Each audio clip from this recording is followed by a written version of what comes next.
created the universe self-created it? No idea. Again, Is it possible the universe can self-create? we don't know. Let's think. Logical thinking earlier, remember? Right? You said logical thinking. No one can be certain for sure. That's what I'm saying. No one can be certain. Are you certain about that? No. Then what's the point of talking then?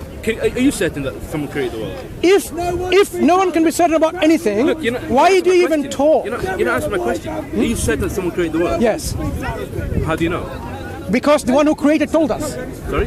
The one who created this world has told us, informed us. In a book that someone written. So if it was in a cassette, it would be better, right? No. It's the same thing, same scenario. So what's the problem? Why would someone almighty, the creator of everything, write a book for you to follow? If the creator gave me guidance in audio message or a written message, do I need to have a preference? I don't understand your point. No. I mean, Why is this objection? There are better methods of telling people. Like what, for example? I'll print my name on the sky and say, I'm here. Wouldn't that just prove it solid though? Sorry? Would that be any kind of test? Okay, brother. Why are we testing? Suppose now we just hear a voice from the sky. Yes. I'm God, I created you. Would you believe? I'll be certain. I'll be actually uncertain because it could be anything. So you're demanding an evidence which will not give you certainty. Is that logical thinking? It can be. No, is that logical thinking? Again, it's completely different. No, it's not completely different. It is. So again, better ways you said. Better ways, instead of revealing a guidance to prophets and messengers, you said what? One in the sky, voice in the sky, which cannot give you certainty. I'll print my name. I'll print my name on the sky. If you see your name printed in the sky, you'll be certain. I'd question it, but I'd be more certain than. Would you be certain? I'd be more certain than. It's not more certainty. Would you be certain that that's it? I'm certain now God exists. You cannot be 100% certain of anything. Give me something that will give you 100% certainty. There's no such thing. There's no such thing. No such thing. It could be an illusion. It could be anything. Right. So you're demanding evidence which will never give you 100% certainty. It's more certain than a book. It's not about comparative more certainty. Can you be certain is the question. You said I can never be certain. Then why do you even demand in the first place? What kind of question is that? I mean, it's a question. It's like ordering something you don't want to eat. I mean, I don't understand where you're coming from. It's nothing like that. You are demanding evidence which will not satisfy you. It's more satisfying. No, not more satisfying. I want you to something that will satisfy you and convince you. That's it. You say that's it. I don't want anything else. It could be an illusion. It could be anything. God himself could come down, and I could be hallucinating. Mass hallucinations happened previously. You're giving me something that would not satisfy you. What I want from you is what will satisfy you? Nothing. So basically, is it worth even demanding from anyone evidence about God? Because nothing will satisfy you. No. That would feed onto something. That would probably make me believe a bit more. But what about belief? What will give you absolute certainty? Nothing. There's nothing. Right. So what's the point of even getting this, some less certain things in your life? And they thrive in it. What kind of question is that? Well, it's a simple question. It's not a simple question. It's an open question. The Quran tells us about the natural phenomena. Okay. It tells us the mountains were created with deep elevation in the ground, roots. That was common knowledge. Common knowledge? Yes. Yeah, who knew that? I don't know, second century. There were scientists. Yeah, who knew it? I would like to know the names and when they lived and which kind of writing can we refer to find this information. Obviously, I can't give you a name. Sorry? You want internet? No, I'm fine. But obviously, I can't give you a name. Have you read it yourself? Read what? That yes, people knew this. Are you just making this up? Before Christianity, there was scientists, philosophers that knew everything. Not everything, but they knew a lot about all of this kind of create, all these. I asked you a very specific question. So either you have looked into it already, Yes.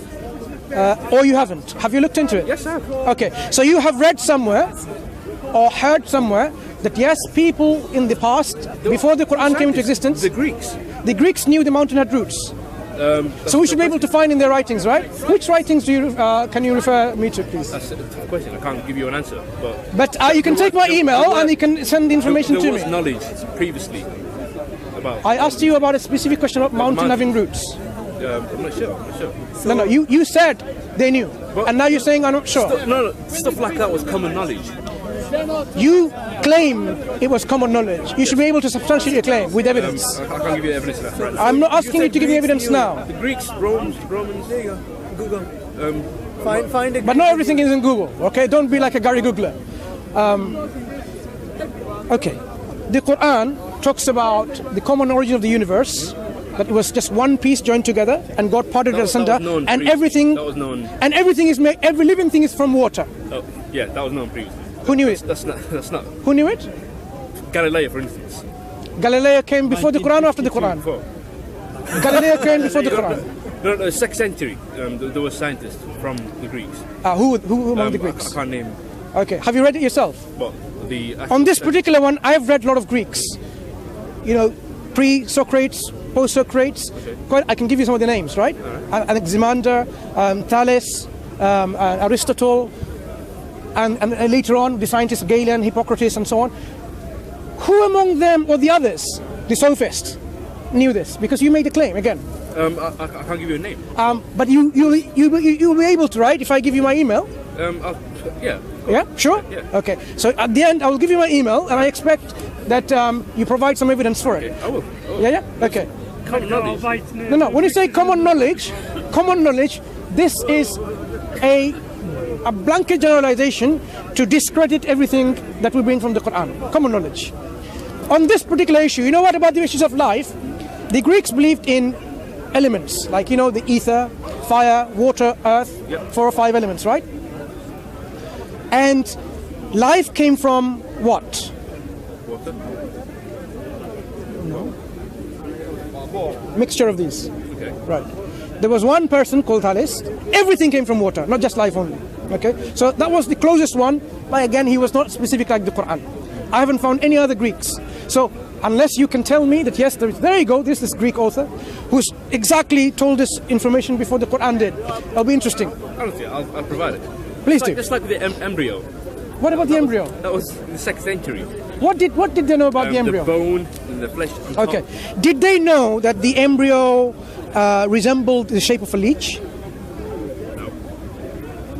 But the Quranic description actually alludes to this point with the word alaqa, which likes like a leech. In fact, it doesn't even look like a leech. It functions like a leech. The embryo from about day 17 to 21 days. Okay. Very precise, if I know my dates correctly.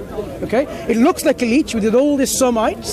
Okay, because this is what, when you open up a leech, this is exactly how it looks like. It functions like a leech by when it sucks the blood. The Quran says that how within the sperm is turned into, created into this alaqa and transforms. But that's not what some of the Greeks believed. They believe you need menstrual blood. Again, I can provide you the scientist. Which scientist? I can't remember the name. I can provide it. I very much doubt so, because It was common knowledge. listen. When you say common knowledge, you just keep on saying common knowledge. Between the scientists back then. Obviously, the majority did not know, but the Greeks did know all about it. They used to believe that milk participated to embryology. Did they know that the sperm is self-motile? Can't answer that. That's what the Quran says. Can't answer that. Ma'un dafiq, something that is, you know, by itself, proceeding by itself. And it says that the sperm is created from the ribs, isn't it? Does it? Where does it say that? You were a Muslim, right? You should know. It used to. Can't remember the verse exactly. I'll tell you where it is. Now you tell me now, where does it say that? In Surah Al-Tariq, yeah? I'll give you the English if you have forgotten your Arabic already. Let's deal with this.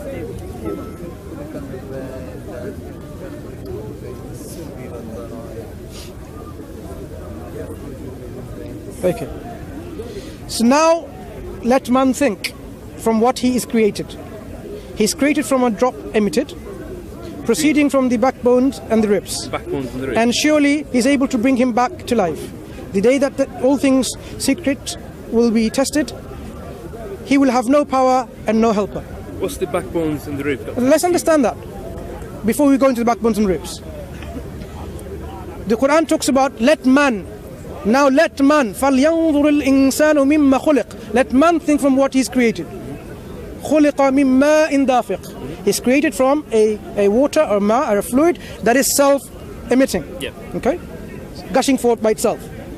يَخْرُجُ مِنْ بَيْنِ الصُّلْبِ وَالتَّرَائِبِ. Proceeding from the sulb, which is the backbone or the loins, and the ribs. So What proceeds? So what's What proceeds? Proceeding from the backbone. Who's to the proceeding? ribs. Who's proceeding in this verse? Sperm. How do you think this is sperm? That's what it's saying. Drop emitted. Where does it say sperm? Drop emitted, proceeding from the backbone Right. and the ribs. So you have a noun there, man, and you have a verb there, yakhruju. Yeah. So you have a noun and a pronoun. And then you have a pronoun and a pronoun and a pronoun. Yep. Okay. So which noun is this pronoun referring to?